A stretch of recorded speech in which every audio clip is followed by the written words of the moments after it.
Sol o ano inteiro, areia fofa e águas cristalinas. A Praia do Atins, localizada no município de Barreirinhas, a 250 quilômetros de São Luís, capital do Maranhão, esse é um dos destinos mais procurados por turistas do mundo inteiro. É a porta de entrada para o Parque Nacional dos Lençóis Maranhenses, um local conhecido mundialmente por suas paisagens deslumbrantes e de tirar o fôlego. Resumindo, é um pedacinho do paraíso bem no Nordeste brasileiro. Entretanto, a sensação de que aquele local era, de fato, o paraíso foi abalada quando o corpo de uma mulher na casa dos 40 anos foi encontrado. Moradores do povoado de Santo Inácio viram os braços expostos de um corpo sepultado em uma cova rasa, num areial no meio do mato. Se não bastasse esse choque inicial, ainda encontraram a arcada dentária a 10 metros dali, o que chamou a atenção para a violência empregada nesse assassinato. O delegado de plantão na Delegacia Municipal de Barreirinhas, naquela noite de 16 de março de 2005,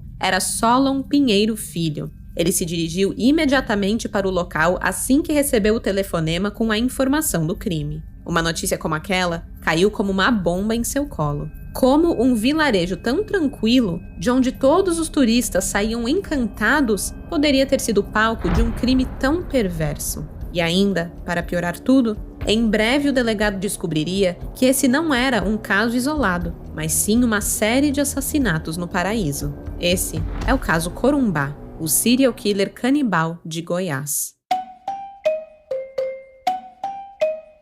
Alô, olá, alô, vai tudo bem? Bem-vindos ao Café com Crime, o podcast onde você pode ser o aficionado por crimes reais que você é, sem julgamentos. Eu sou a Esté Zorubi, ou Dona Café, como preferir, e hoje vamos falar sobre o assassino em série Corumbá. Um caso chocante que envolve uma caçada policial no Nordeste e Centro-Oeste brasileiro por um serial killer que praticava canibalismo contra mulheres. Esse caso foi uma indicação dos crimezeiros, @incomodo, @timoreira e da delegada Adriana Accorsi. Muitíssimo obrigada pela sugestão. Esse caso foi, assim, uma descoberta muito louca, uma viagem realmente nessa pesquisa e tentando encaixar todas essas histórias em tantos lugares do Brasil. É muito interessante, eu espero que vocês fiquem até o final para poder descobrir o que realmente aconteceu com esse assassino em série. E vocês sabem que de desgraça esse podcast é cheio, né? Mas nada impede você de estar confortável e quentinha enquanto escuta essas histórias macabras. Eu mesma não tenho tirado do corpo a wingsuit da Insider. É uma blusa feita com tecido super confortável, tem um caimento mega leve e estruturado no corpo, que proporciona bastante conforto térmico, sem deixar claro de ser mega estiloso. É uma estética atemporal que vai do chique ao esporte. Então já anota essa dica para você passar o inverno no puro estilo e conforto com as peças da Insider. E óbvio que eu não ia falar da Insider sem oferecer aquele tão querido cupom, o cupom de desconto. O Café com Crime está com uma parceria muito bacana com a Insider e a gente tem o cupom Café com Crime. Tá linkado aqui na descrição do episódio. Você pode ter qualquer peça da Insider com um descontão bacana. Então não perde tempo e clica no link que tá na descrição do episódio para explorar todas as peças de inverno da Insider Store. E lembre-se sempre, quando você clica no link, quando você compra algo da Insider, você está ajudando a fortalecer o podcast e a Dona Café aqui, obviamente, fica muito feliz. Mais feliz do que eu já tô com a minha wingsuit da Insider. Bom, depois dessa dica e desse cupom maravilhoso, bora começar do começo?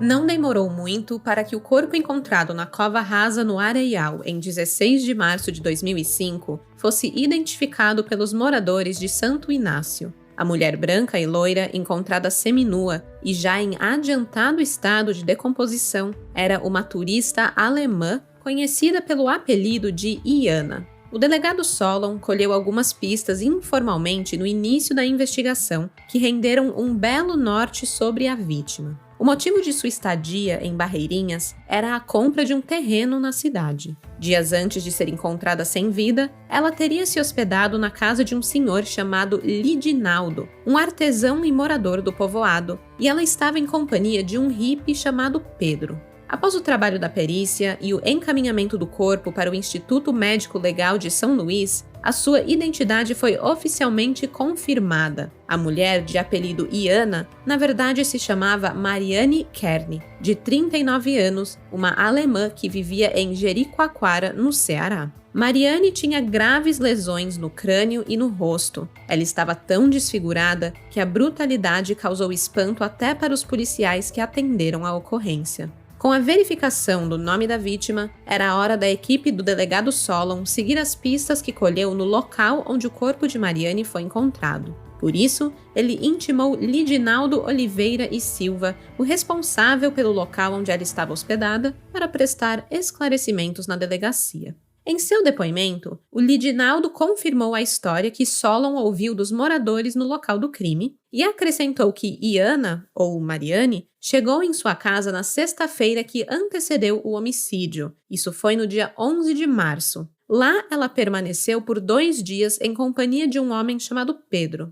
Na manhã de domingo, portanto no dia 13, o casal deixou o local para se hospedar na casa de uma amiga da Iana, uma inglesa conhecida como Shoula. Isso ficava no povoado Atins. Lidinaldo contou também que recebeu a informação de que Shoula teria viajado. Então, a Iana e o Pedro teriam ficado sozinhos na casa e por isso ele não tinha como precisar exatamente o destino dos dois depois que eles partiram da sua hospedagem. Porém, ele foi capaz de fornecer novas pistas sobre o tal Pedro para o delegado. Pedro e Lidinaldo não haviam se conhecido no dia 11 de março. O encontro entre os dois aconteceu 20 dias antes, quando o hippie estava expondo seu trabalho artesanal na Avenida Beira Rio, em Barreirinhas. O que chamou a atenção do Lidinaldo era que ele também era um artista, e ele viu ali no Pedro uma oportunidade de negócio. Ele pensou que poderiam ser sócios para aumentar a capacidade de produção artesanal de ambos e aproveitar o movimento de turistas na cidade para lucrar.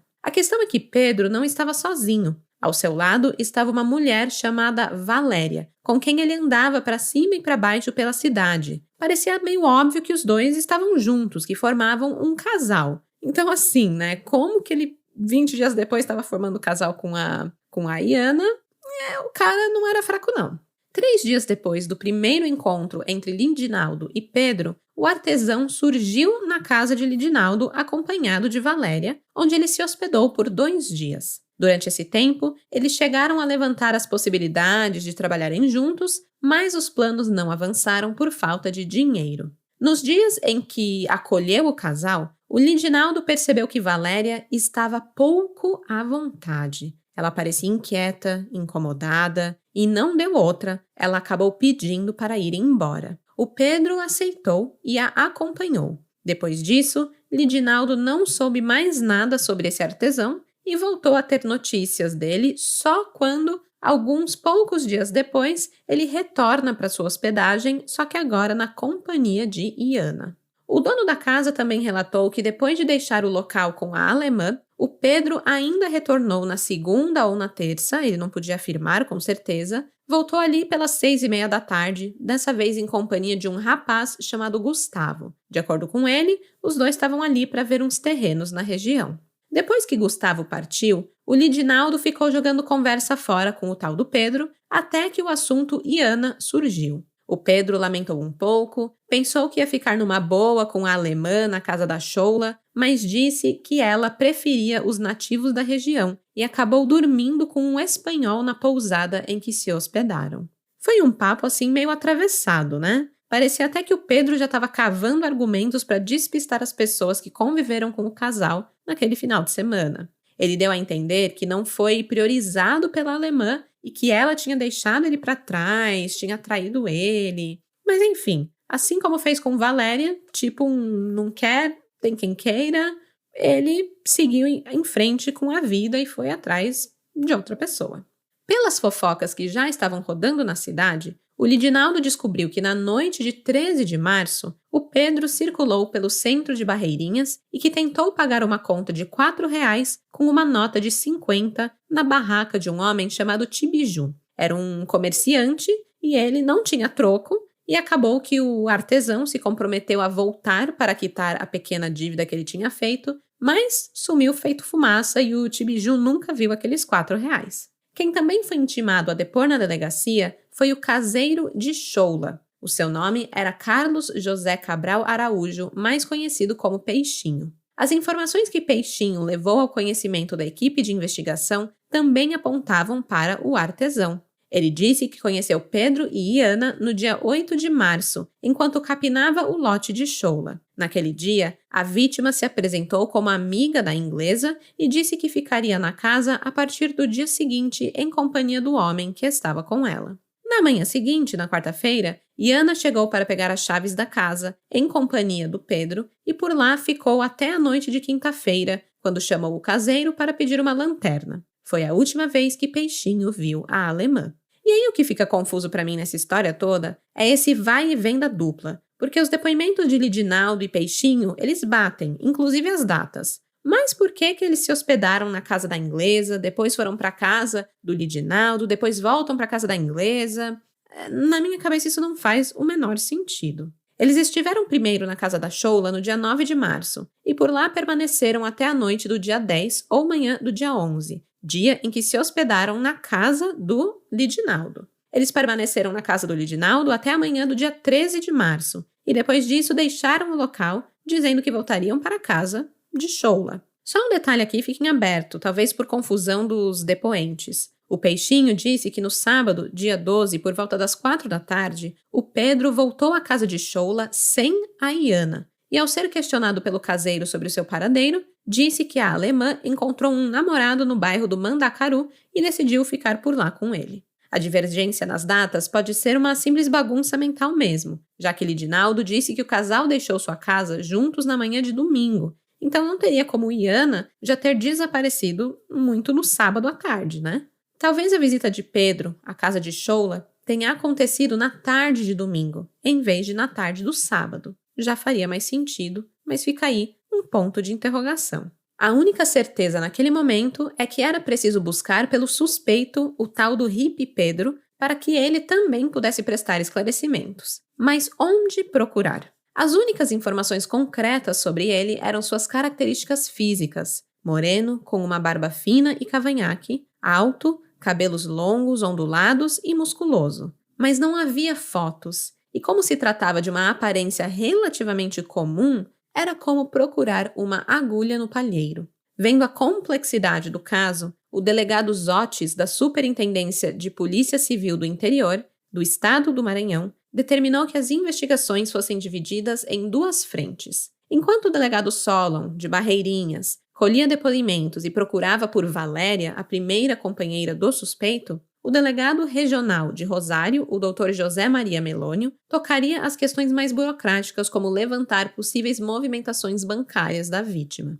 A ordem ali era evitar uma repercussão negativa, ainda maior que o assassinato poderia trazer. A Mariane era estrangeira e a Polícia Civil do Maranhão tinha que mostrar serviço para dar uma resposta eficiente para a sociedade. Prender e punir o assassino era uma questão de honra para as autoridades brasileiras. 2 dias depois da localização do corpo da vítima, o delegado Solon soube por parentes da Iana, da Mariane, que a sua conta bancária estava sendo movimentada. Ele repassou essa informação para a equipe da Delegacia Regional de Rosário. Era o deslize que os policiais esperavam para botar as mãos no assassino.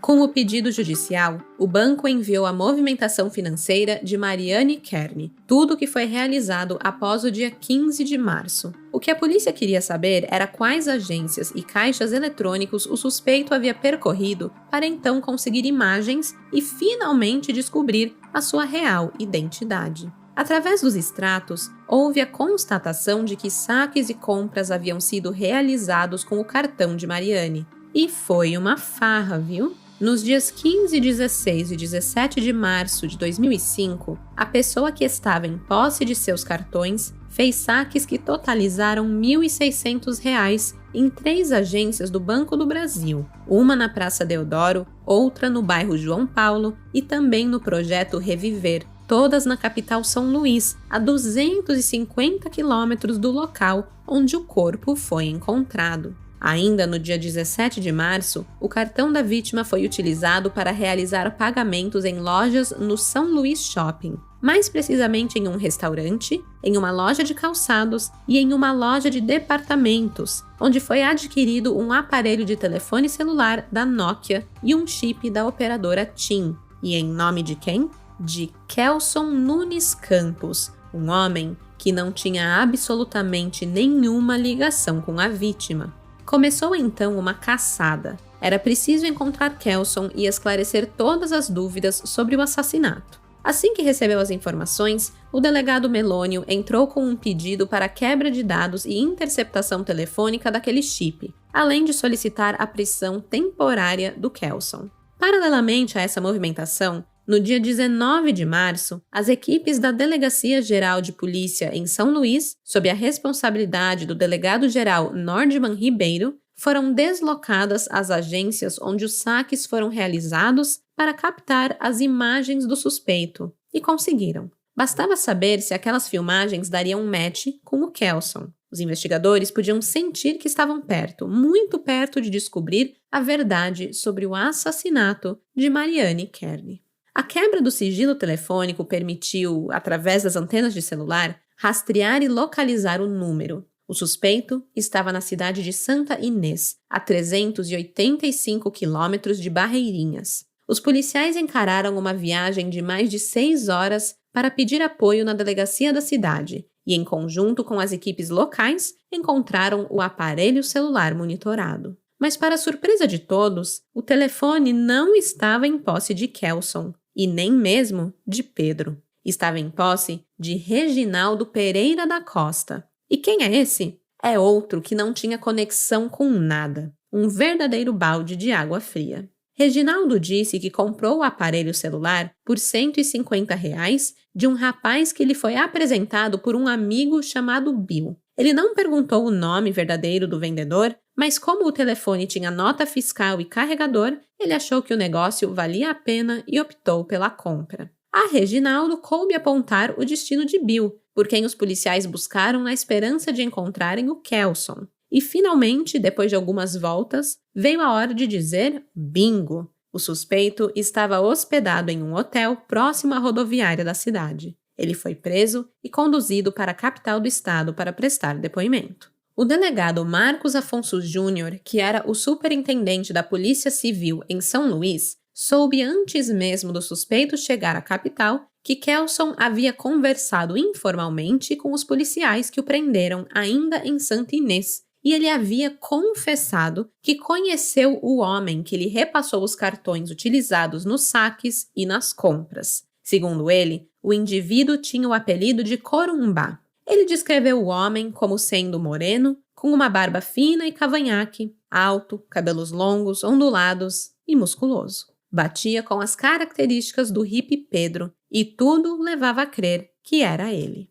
O cerco estava se fechando. O verdadeiro suspeito do assassinato da turista alemã estava a menos de 10 quilômetros do delegado Marcos Afonso Júnior. A mando do delegado-geral, ele levou seus homens ao local indicado por Kelson para prender o tal Corumbá. O mandado já estava expedido, então não perderam tempo. Já Pedro, ou Corumbá, ou a esse ponto vai saber quem realmente era esse cara? Bem, ele já estava a um passo à frente da polícia. Quando o delegado Afonso Júnior e seus homens chegaram à pousada indicada por Kelson, não encontraram o artesão. A informação repassada aos policiais era que o suspeito teria partido no dia 21 de março. Porém, o fato mais preocupante é que 3 dias antes de ir embora definitivamente daquela pousada, Corumbá havia deixado o local em companhia de outra mulher, uma hóspede que acreditavam ser argentina chamada Núria. Corumbá e Núria teriam ido ao município de Alcântara, mas o homem voltou sozinho para a hospedaria, com a desculpa de que a jovem decidiu ficar mais alguns dias na cidade após alugar uma casa com outros turistas. Desconhecendo o fato de que aquele sujeito era o suspeito pela morte de Mariane, ou Iana, os funcionários da pousada não desconfiaram de sua história. Portanto, ninguém deu queixa sobre o desaparecimento da turista. Ao retornar para a superintendência, Afonso Júnior informou o desaparecimento de Núria aos seus superiores e demonstrou grande preocupação com a segurança da até então turista argentina. Para descartar a hipótese de que um novo assassinato pudesse ter acontecido, uma equipe da Delegacia Geral foi até Alcântara no dia 24 de março. Se por acaso encontrassem Núria com vida, o seu depoimento seria importante para localizar o suspeito. E a esperança de todos era essa, que a turista estivesse viva e em companhia de amigos em alguma casa de temporada, como o Corumbá disse para os funcionários da pousada. A equipe era formada por um delegado, 4 investigadores e integrantes do Grupo Tático Aéreo da Secretaria de Segurança Pública do Maranhão. Todos os componentes embarcaram em um helicóptero, percorreram cerca de 90 quilômetros até a paradisíaca cidade e, infelizmente, encontraram o que mais temiam: o corpo sem vida de Núria. Assim como a Mariane Kern, a turista estava enterrada em uma cova rasa na praia de Itatinga, em Alcântara, e em avançado estado de decomposição. Ela também tinha traumatismo crânioencefálico provocado por um instrumento contundente. O modus operandi era exatamente o mesmo do crime anterior, ocorrido em Barreirinhas dias antes. A localização do corpo de Núria, que acabaram descobrindo ser, na verdade, uma turista espanhola e não argentina, causou uma angústia sem precedentes em todos os envolvidos na busca pelo hippie. A sua morte era um forte indicativo de que o artesão Pedro, ou Corumbá, não era um latrocida de ocasião que matou Mariane pelos seus cartões de crédito, mas sim um serial killer.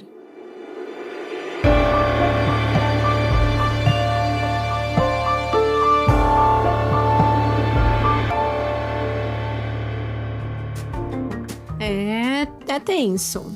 Ainda tem muita história pela frente, mas respire fundo, tome um gole do seu café e escute esse recadinho. O podcast agora recebe apoio de ouvintes através do Apoia-se. Sim, apenas lá no Apoia-se você pode fazer uma assinatura mensal, no valor que você quiser, 5, 10, 15, 20. E com isso, você tem acesso a episódios exclusivos. Então, para você que um episódio a cada 15 dias não basta, essa é uma boa opção. Você ganha um episódio a mais por mês. Além disso, tem outros benefícios que você pode descobrir acessando o Apoia-se. O site é o seguinte: apoia.se/café com crime. Eu vou deixar o link na descrição desse episódio. É apoia.se/café com crime. Saiba que o seu apoio fez esse podcast ser possível. Muito obrigada. E pronto, recadinho dado. Deu tempo de tomar o seu gole de café?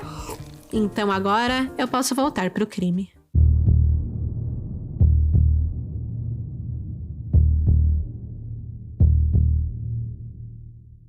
Enquanto a investigação conduzida pelo delegado Afonso Júnior queimava os neurônios dos policiais para levantar as informações do assassinato da espanhola Núria, em Barreirinhas, o delegado Solon continuava procurando pistas que o levassem a Valéria e, consequentemente, a Pedro. Havia forte receio de que a mulher, constantemente vista em companhia do hippie e que desapareceu misteriosamente da cidade, também pudesse ter sido morta pelo artesão, pois a desculpa para justificar o seu desaparecimento era basicamente a mesma que o cara usou para explicar o sumiço de Mariane e Núria.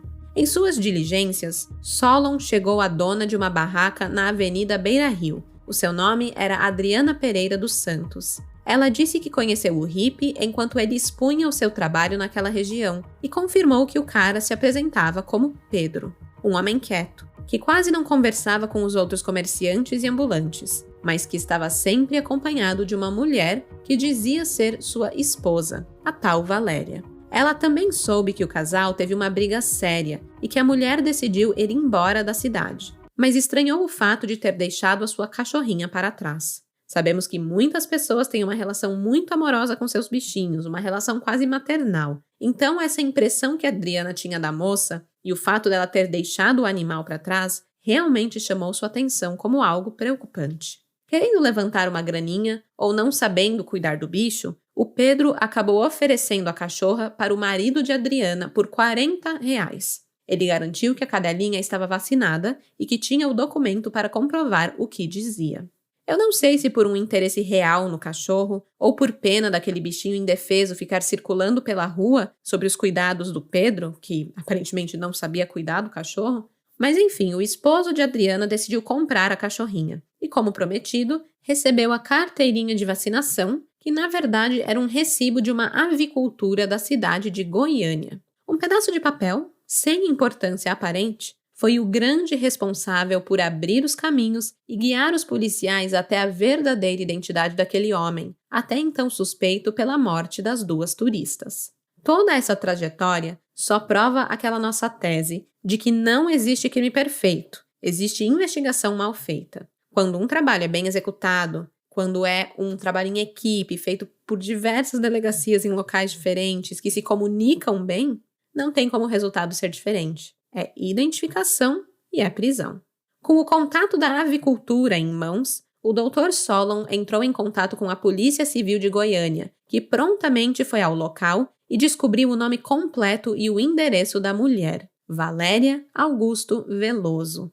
E para surpresa de todos, ela estava viva, tocando a sua vida na cidade de origem e revelou que o nome do tal hippie não era Pedro. O nome daquele homem era José Vicente Matias, também conhecido como Corumbá.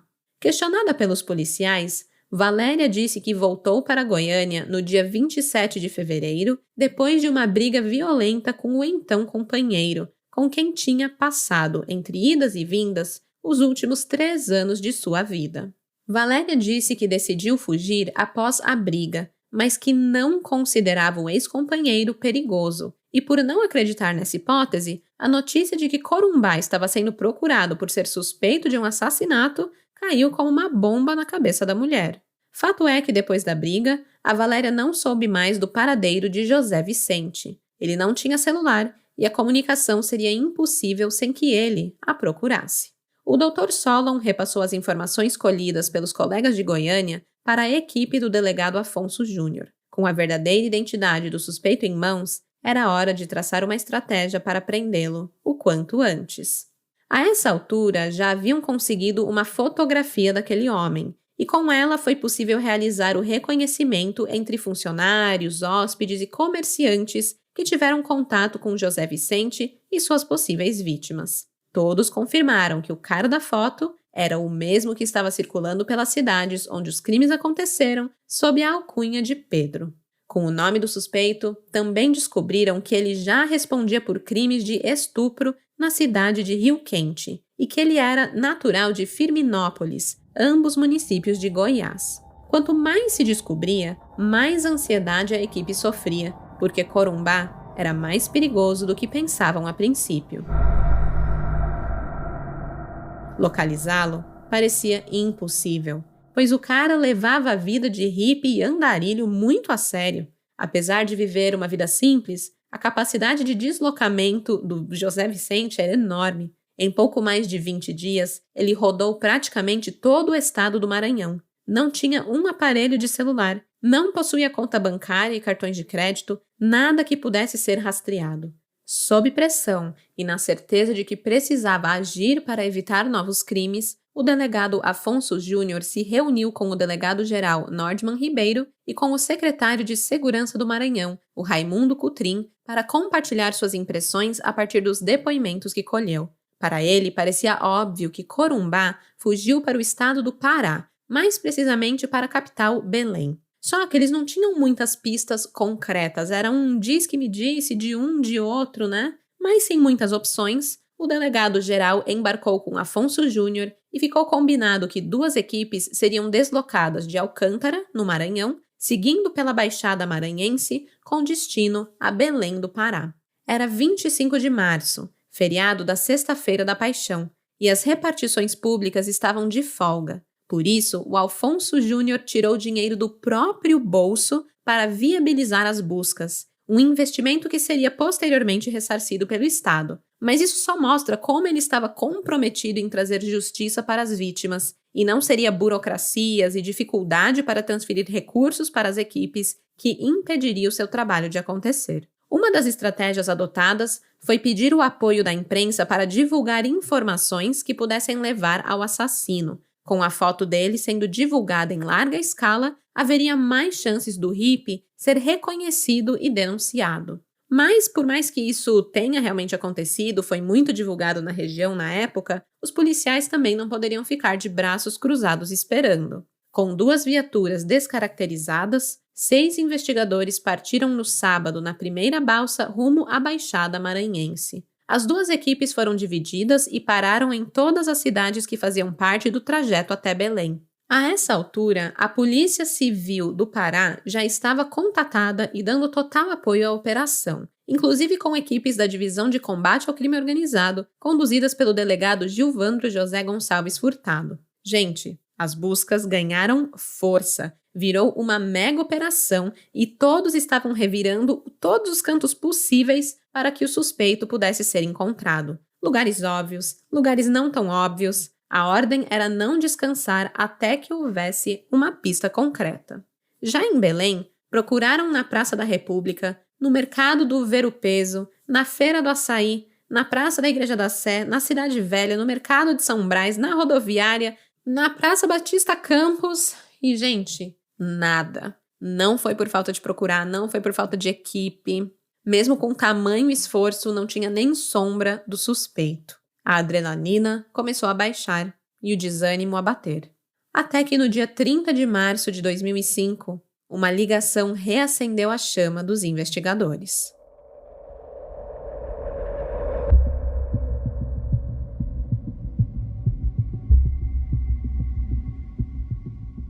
O delegado Paulo Márcio recebeu uma denúncia de um comerciante de Pinheiro, no Maranhão, que estava na cidade de Bragança, no Pará. Ele estava lá comprando peixes para revender em sua cidade natal.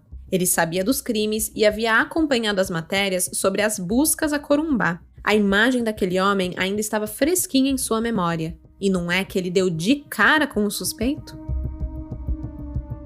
O comerciante estava próximo ao mercadão da cidade procurando seus produtos quando viu o José Vicente ali, vendendo seus artesanatos com a cara mais lavada do mundo. Mais do que depressa, ele passou a mão no telefone e ligou para o número divulgado junto com a imagem do suspeito. Assim que receberam a denúncia, as equipes se deslocaram para o município de Bragança, que ficava a 221 quilômetros de onde estavam, em Belém, e foram direto para a delegacia da cidade pedir o apoio dos policiais da região. Com o reforço, iniciaram as buscas pelo suspeito. Eles descobriram que os artistas da cidade compartilhavam um barracão e que muitos deles viviam ali. O local era uma espécie de hostel que acomodava quem estava de passagem. Era um bom lugar para iniciar a caçada por um andarilho, então seguiram para este endereço. Assim que chegaram, se dividiram em 2 grupos. Um deles cercou a área e o outro invadiu o local. Não demorou muito até que avistassem o indivíduo alto, de cabelos compridos e com as tatuagens anteriormente descritas pelas testemunhas. Ao ser questionado sobre sua identidade, ele confirmou. Era Corumbá, o homem que buscavam.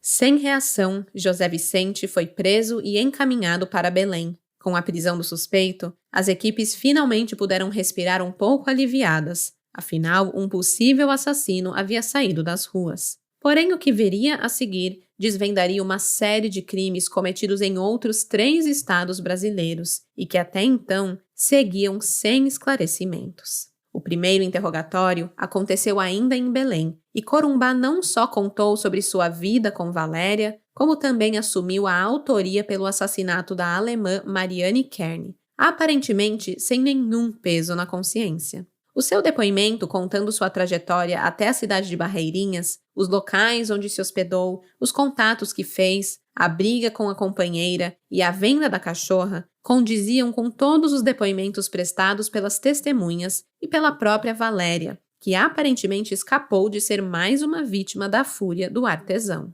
O que os investigadores ainda não sabiam é como ele conheceu Mariane e como esse encontro resultou em um assassinato. José Vicente explicou que após a fuga de Valéria, ele conheceu a turista alemã enquanto expunha o seu trabalho, da qual ele disse nem se lembrar o nome. A conversa era agradável, os dois eram hippies e tinham muitos interesses em comum.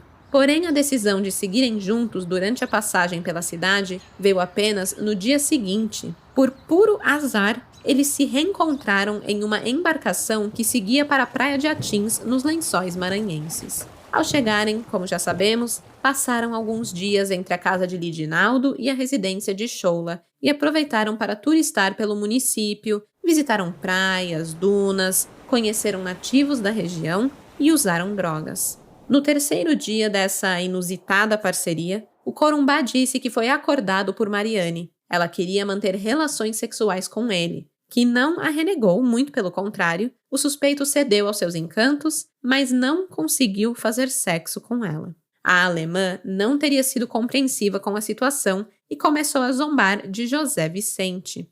Se é verdade ou não, jamais saberemos, já que essa é a versão do assassino, mas é fato que ele ficou com o orgulho ferido depois desse episódio de impotência. A noite passou, mas Mariane não parou de tirar sarro do hippie. Fingindo costume e engolindo ódio, o Corumbá disse que a levaria até o povoado de Mandacaru para passearem. Mas as brincadeiras não cessaram.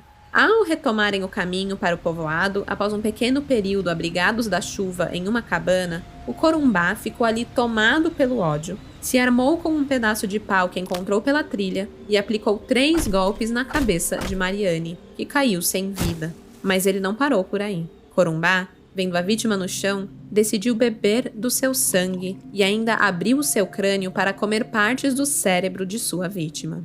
Corumbá seguiu a trilha até o povoado de Mandacaru, onde passou um tempo, mas decidiu voltar à cabana e esconder o corpo da alemã. Ao chegar, arrastou o cadáver de Mariane para fora da trilha, cavou o terreno com as próprias mãos até que houvesse aproximadamente 1 palmo de profundidade e jogou a sua vítima lá dentro, cobrindo o corpo com pedras e areia. Ele ainda teve a cara de pau de voltar para a casa de Choula e permaneceu por mais um dia na residência, aproveitando a oportunidade para furtar o cartão do banco e as senhas da turista. Depois, seguiu de ônibus para São Luís, onde conheceu um hippie chamado Cláudio. Esse homem seria o elo de ligação entre Corumbá e Kelson.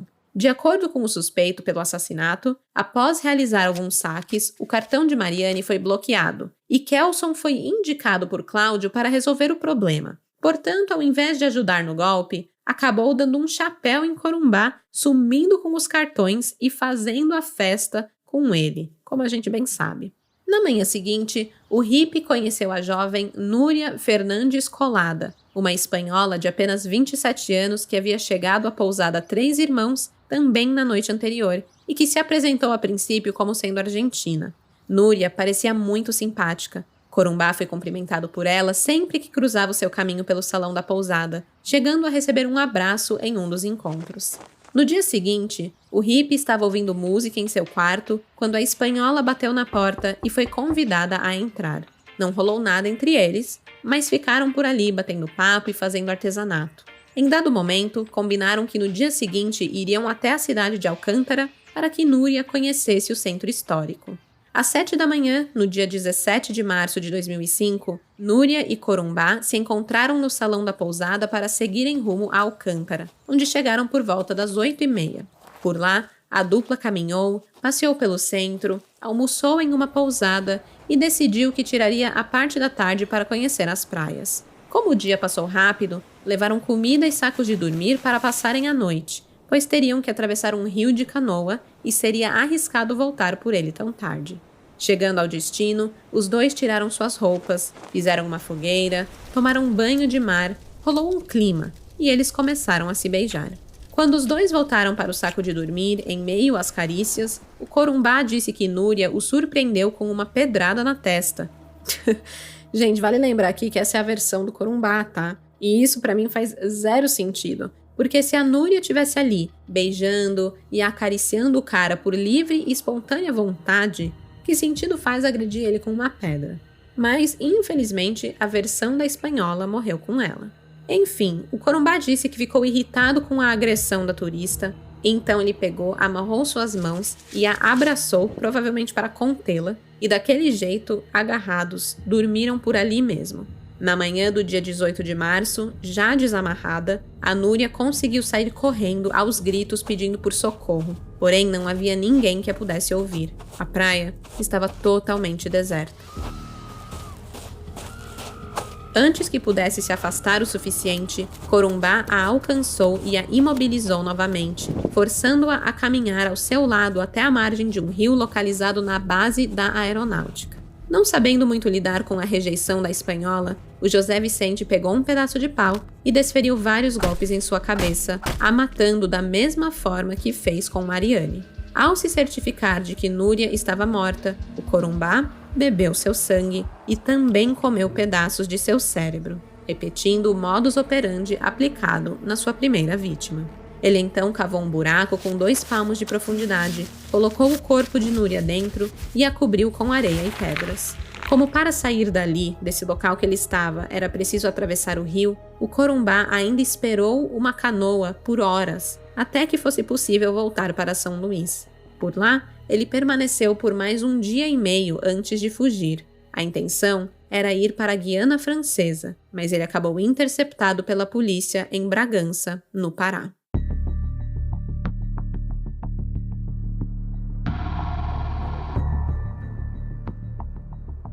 Quando Corumbá foi enviado para o Maranhão no dia 31 de março, sua falta de cuidado com a aparência e com a higiene fez o delegado Afonso Júnior se questionar. Como aquele homem conquistou a confiança e o interesse das vítimas com aquele cheiro insuportável? Era, assim, uma coisa realmente incompreensível. E, gente, não dá, né? Homem fedido não dá. Não dá. Homem, mulher, qualquer coisa, não dá, gente. Cheiro assim. Ai, gente, e ele conseguiu uma mulher atrás da outra. Era uma coisa assim... É o maior mistério desse caso, na verdade. Enfim, outra coisa que chamou a atenção do delegado era a quantidade de bolsas que ele carregava para poder ter os seus pertences. No fim das contas, uma daquelas bolsas foi a responsável por esclarecer o desaparecimento de uma outra turista, dessa vez na cidade de Pirenópolis, em Goiás. E aí aqui a gente começa a entender o título desse episódio, que é o Serial Killer Canibal de Goiás. É que ao ser preso e ter a sua imagem divulgada pelas emissoras do país, um investigador particular chamado Robson Feitosa percebeu que a bolsa que Corumbá carregava era muito parecida com a da russo-israelense Katrin Rakitov. Ela desapareceu em Goiás no dia 28 de abril de 2004, quase 1 ano antes da prisão de Corumbá. Contratado pela família de Katrin para esclarecer o seu desaparecimento, assim que ele viu a bolsa, que ele também só conhecia através das imagens da moça, o Robson partiu imediatamente para o Maranhão para trocar figurinhas com a polícia local. Ele falou de suas suspeitas e auxiliou nas investigações. Confrontado pelo delegado, o Corumbá confirmou que não só conhecia Katrin, como a bolsa que ele carregava para cima e para baixo pertencia realmente à mulher. E aí, gente, incrível, né? O faro investigativo de Robson estava certo. Por uma foto ali divulgada, ele conseguiu fazer esse link com o caso dele, né? Eu achei, assim, bem inacreditável. Então, vamos mergulhar nesse caso do Robson. A Katrin era filha única de uma bibliotecária e um instrutor de autoescola. Ela vivia com a família na cidade de Haifa, em Israel. A sua origem humilde não a impediu de conhecer o mundo. Aliás, viajar era um de seus hobbies preferidos e, como ela fazia amizades com facilidade, ela acabava cavando uma hospedagem, né, coisas na faixa nos locais onde ela visitava. Em uma de suas viagens a Londres, ela conheceu uma brasileira e acabou sendo convidada para o seu casamento, que aconteceria em Piracicaba, no interior de São Paulo. E como ela gostava de um fervo e de uma viagem, ela topou. Chegando ao Brasil, Katrin decidiu desbravar as nossas terras. Exímia mochileira que era, além de conhecer a cidade de sua amiga, ela decidiu passear também pelos estados do Rio de Janeiro e Minas Gerais, antes de desembarcar em Goiás, mais especificamente na cidade de Pirenópolis, localizada a 120 quilômetros de Goiânia. Mesmo com todas as viagens, indo para lá e para cá e estando em outro país, longe da família, né? A Katrin, ela não deixava de fazer ligações para os pais. Os contatos eram frequentes. Mas poucos dias antes de chegar a Pirenópolis, as ligações cessaram, despertando a preocupação dos familiares. O detetive particular Robson explicou, abre aspas, dali para frente, nem a polícia do estado de Goiás, nem o próprio pessoal da Embaixada de Israel conseguia mais localizar o paradeiro dela. Ninguém sabia onde a Catherine estava, se estava viva ou tinha falecido. Ninguém sabia dizer o que havia acontecido. Fecha aspas. Robson refez os passos de Catherine em Pirenópolis e conseguiu descobrir que, durante a estadia na cidade, a turista se hospedou num camping e tinha cumprido um roteiro turístico em uma região repleta de cachoeiras. Também descobriu que fez tudo isso em companhia de um hippie artesão que vendia sua arte em uma feira no centro da cidade. Quando procurou por esse tal hippie, soube por testemunhas que ele havia deixado o município rumo a algum destino desconhecido. Sem um nome, sem uma foto e sem qualquer informação concreta que o levasse ao suspeito, a sua investigação ficou travada e os pais de Catherine sem notícias da filha. Foi então que, quase um ano após o início de seu trabalho investigativo, o Robson acompanhou a prisão de Corumbá pelo duplo homicídio no Maranhão e ele notou a bolsa igual à de Catherine. A sua percepção esclareceu o desaparecimento da turista, já que Corumbá acabou confessando ser o responsável pelo seu assassinato.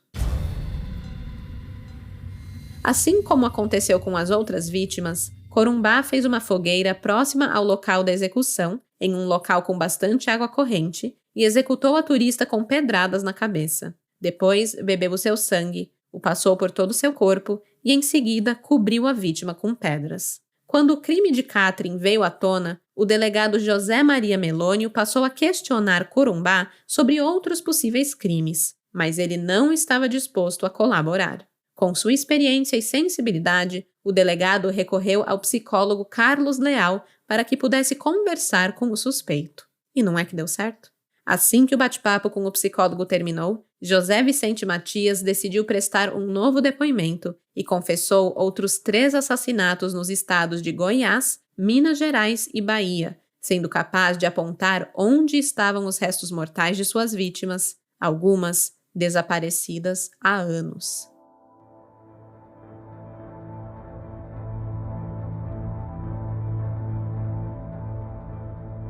José Vicente Matias nasceu no dia 24 de setembro de 1967 na cidade de Firminópolis, a 120 quilômetros de Goiânia. Filho mais novo entre 7 irmãos, não foi à escola e deixou a casa da família por volta dos 7 anos de idade. Alguns meios de comunicação citam o falecimento da mãe e outros reforçam a tese de abandono parental. Mas fato é que, aos 11 anos, ele já estava vivendo nas ruas. O artesão entrou para o mundo das drogas. Ele foi preso por 2 estupros em Rio Quente, também no estado de Goiás, quando tinha 32 anos, mas acabou fugindo para a cidade de Colinas do Sul, onde cometeu outras 2 violências sexuais. Ele passou então a viver como nômade, visitando cidades turísticas, vendendo sua arte e mudando sempre que não via mais perspectivas naquele local, ou quando cometia um crime. Em um interrogatório prestado aos delegados Clécio Zotis e Daniel Costa Brandão, o Corumbá disse que passou a não entender o seu próprio comportamento na época em que cometeu seu primeiro estupro.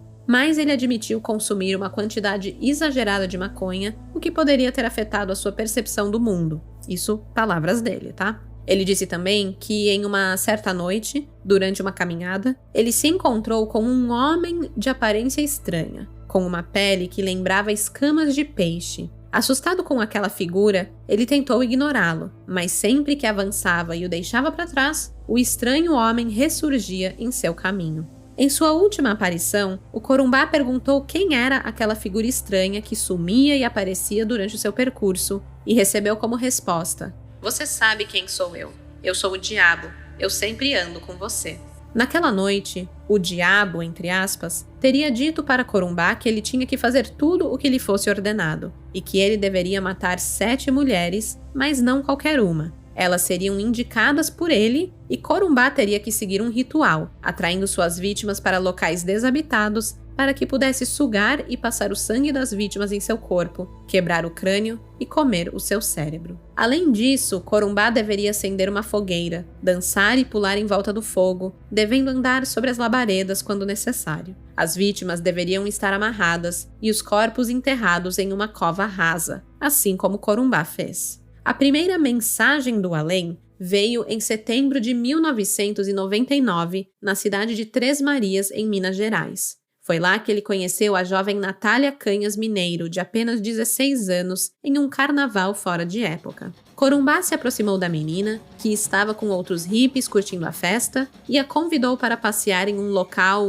digamos, mais reservado. A jovem tinha a pele clara, baixa estatura, cabelos castanhos e lisos. Ela foi levada para um lago próximo a uma represa e várias pousadas, um local perfeito para a execução do ritual ordenado pelo tal homem escamoso, o diabo.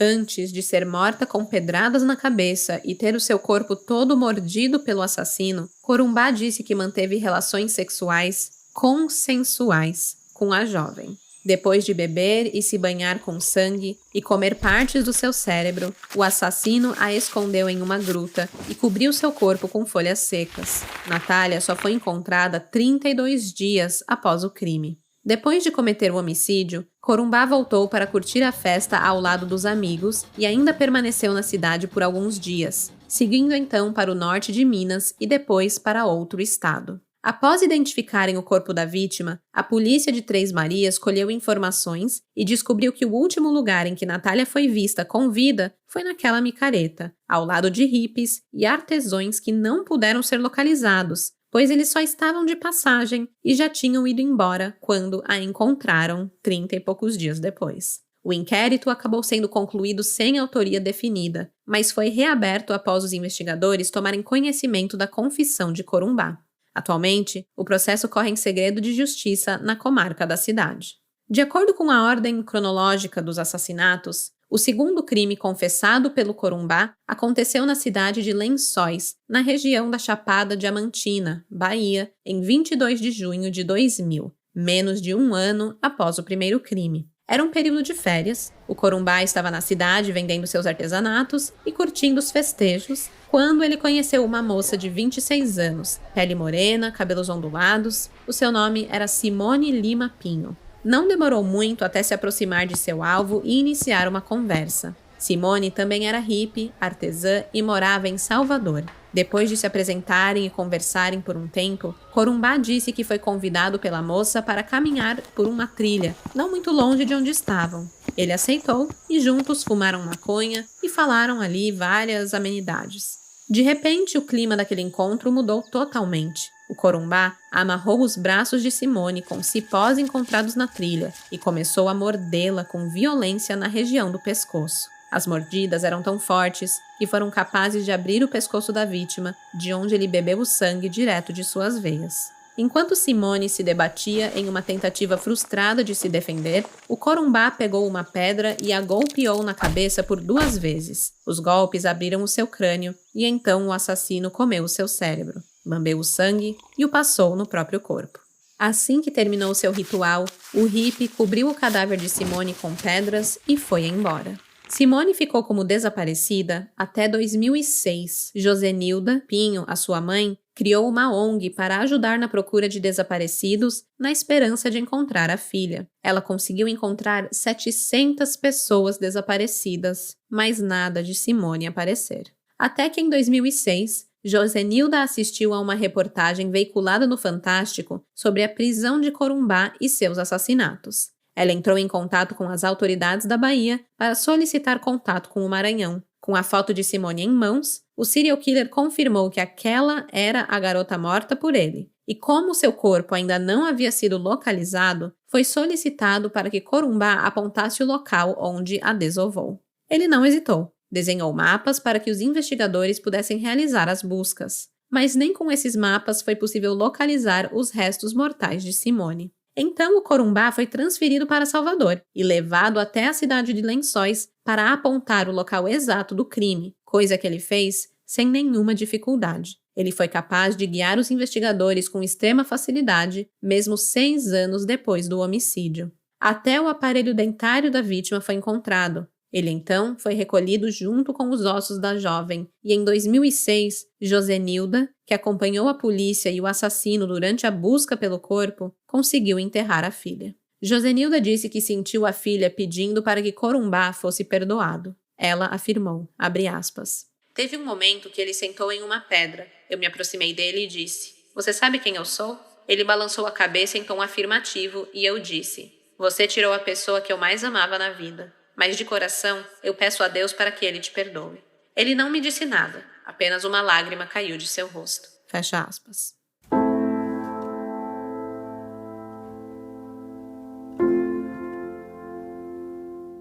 Após um intervalo de 4 anos, Corumbá voltou a matar, mas dessa vez de maneira diferente. A sua terceira vítima foi a jovem Lidiane Vieira de Melo, de 16 anos, e seu assassinato aconteceu no dia 19 de janeiro de 2004. Nessa época, José Vicente estava em Goiânia, e a mensagem que recebeu do, entre aspas, demônio, pedia para que ele encontrasse uma garota jovem que morava perto da casa do seu tio Jerônimo, que residia próximo à saída para a cidade de Inhumas. O primeiro encontro entre Lidiane e Corumbá aconteceu em dezembro de 2003, mas foi apenas em 16 de janeiro que a garota concordou em ir até o cômodo alugado por ele na Vila Mutirão 2. Lá, eles beberam cerveja e fumaram maconha, praticamente sem intervalo. Era um baseado atrás do outro. Bêbada e completamente vulnerável pelo uso da droga, Lidiane foi deitada no chão e asfixiada até a morte por Corumbá.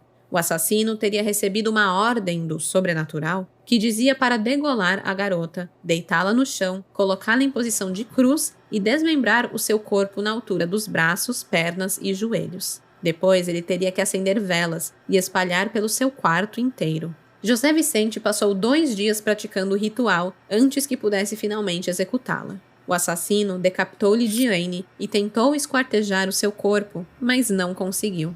Aproveitando a escuridão da madrugada, o Corumbá guardou a cabeça da garota em uma sacola de plástico e a colocou junto ao corpo em um carrinho de mão, o que facilitou ali o transporte até o local da desova, um córrego não muito longe do lugar onde ele estava vivendo.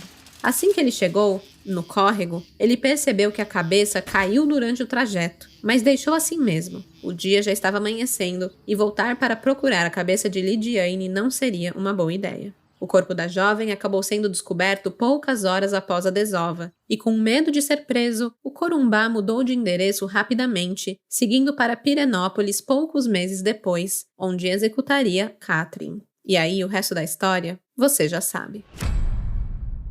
Tudo isso foi o que Corumbá contou ao psicólogo na presença de 2 testemunhas, quando foi interrogado. Ele narrou todos os seus assassinatos de maneira muito tranquila, sem demonstrar arrependimento. Muito pelo contrário, afirmou que estava em busca da 7ª vítima e que, de acordo com a mensagem recebida do homem escamoso, ela deveria estar entre o estado do Pará e a Guiana Francesa. Corumbá disse, abre aspas, é a voz, doutor. Ela mandou e eu faço. Ela disse que era para matar 7 mulheres. Fecha aspas. José Vicente foi submetido a exames psicológicos, psiquiátricos e neurológicos que comprovaram uma personalidade desassociada da realidade, um quadro esquizoparanoide e primitivismo da estrutura afetiva emocional. Mas os mesmos exames também apontaram que ele, o Corumbá, era totalmente capaz de responder pelos seus atos, pois ele tinha noção do que estava fazendo e sabia muito bem distinguir o certo do errado.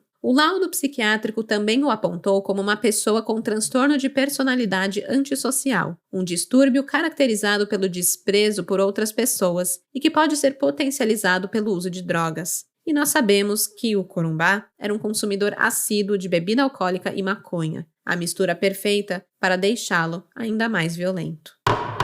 Corumbá sentou pela primeira vez no banco dos réus em junho de 2008 para responder pelo assassinato da jovem Lidiane Vieira Melo.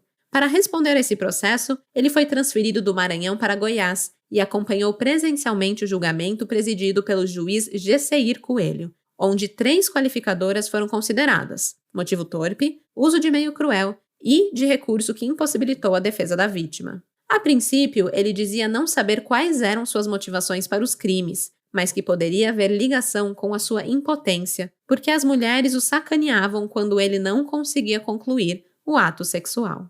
O desprezo pela vítima era tão grande que o assassino confesso chegou a dormir durante a exposição da promotoria. O seu comportamento fez com que ele fosse retirado da sala do júri durante o anúncio da sentença.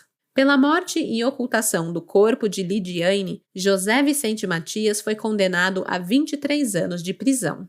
A mãe de Lidiane, que estava grávida de 4 meses quando foi obrigada a reconhecer o corpo da filha no Instituto Médico Legal, se manifestou com um sorriso discreto ao dizer que o tempo de condenação não fazia diferença, pois só haveria justiça se Lidiane pudesse voltar para casa. O que mais chamou a atenção dos jurados durante o julgamento foi a revelação de que a voz que o Corumbá ouvia do diabo foi uma versão inventada na tentativa de comover a opinião pública. O Corumbá assumiu, abre aspas, falei aquilo orientado por pessoas que me disseram que era melhor dar uma de louco, já que o caso ganhou repercussão e o cerco estava se fechando contra mim. Fecha aspas. Um grande cara de pau mesmo. Bem, como seus crimes ocorreram em diferentes estados, o juiz Gesseir Coelho determinou que o Corumbá seria recambiado para o estado onde aconteceu o crime a cada julgamento. A sua segunda condenação aconteceu apenas 8 anos depois, em agosto de 2016, quando ele enfrentou o júri popular pela morte da turista russo-israelense Katrin Rakitov. Nessa época, em 2016, o Corumbá já tinha sido condenado a 27 anos de prisão pelo crime de latrocínio, pois foi inicialmente indiciado por assassinar a vítima após roubá-la. Mas o crime acabou sendo desqualificado para homicídio doloso e o primeiro julgamento foi anulado. Quando o segundo julgamento ocorreu, o Corumbá estava cumprindo pena no estado do Maranhão. Então ele foi transferido para Goiás para acompanhar o júri e acabou sendo condenado a 24 anos em regime fechado. Curiosamente, 3 anos a menos que a primeira condenação pelo crime. O Corumbá, que a princípio confessou o assassinato da turista Katrin, ele voltou atrás em juízo e disse que tudo não passou de um acidente. Em sua nova versão, o Corumbá disse que Katrin escorregou e bateu a cabeça em uma das pedras da trilha de uma cachoeira, o que obviamente não colou, já que ele chegou a participar da reconstituição do crime e contribuiu para a investigação com grande riqueza de detalhes sobre como ele realmente havia cometido o crime. E não foi um acidente, foi um homicídio. Ao ler a sentença, o juiz Sebastião José da Silva considerou que José Vicente era uma pessoa capaz e dotado de raciocínio e entendimento normal. Portanto, ele era imputável e com maturidade suficiente para conceber a sua própria vontade. Em maio de 2018, José Vicente Matias foi levado para Alcântara, no Maranhão, para prestar contas pelo assassinato da espanhola Núria, crime pelo qual ele foi condenado a uma pena de 22 anos, 4 meses e 15 dias de prisão. Após ler sua sentença, o juiz Rodrigo Otávio Terças Santos explicou que as penas do réu seriam somadas e todas cumpridas no estado de Goiás. Com visível ganho de peso, cabelos curtos e o envelhecimento natural pela passagem dos anos, o Corumbá cumpre pena de 69 anos pelos assassinatos de Lidiane, Núria e Katrin na penitenciária Odenir Guimarães, no complexo prisional de Aparecida de Goiânia. É lá que ele ainda aguarda o julgamento pelas mortes da alemã Mariane Kern, que aconteceu no Maranhão, e da jovem Simone, assassinada na Bahia, e também da jovem Natália, a sua primeira vítima em Goiás. E esse foi o tenebroso caso Corumbá, o serial killer canibal de Goiás. Amanhã, quinta-feira, eu vou postar as fotos relacionadas ao caso lá no Instagram Café com Crime ou no Twitter Café C Crime. Acompanhe o podcast nas redes sociais para não perder esses conteúdos extras. Eu volto com um novo episódio daqui a 15 dias, não na próxima quarta-feira, na outra. E até lá, não dê papo para macho fedido, porque de desgraça já basta esse podcast. Tchau, tchau! Esse episódio foi roteirizado, produzido e apresentado por mim, Stephanie Zorbi, com edição de áudio e sonorização de Luigi Calistrato. Texto e pesquisa de Ana Paula Almeida. As fontes utilizadas nesse episódio foram o livro de autoria do delegado Marcos Afonso Júnior, chamado Corumbá e o Ritual das 7 Mulheres, Tribunal de Justiça de Goiás, Jornal É o Mundo, Folha de São Paulo, Portal Imirante.com, Portal UOL, Jus Brasil, Portal O Popular, Portal G1, Portal Aventuras na História, Jornal Metrópolis, Jornal Opção e a minha melhor amiga, Wikipédia.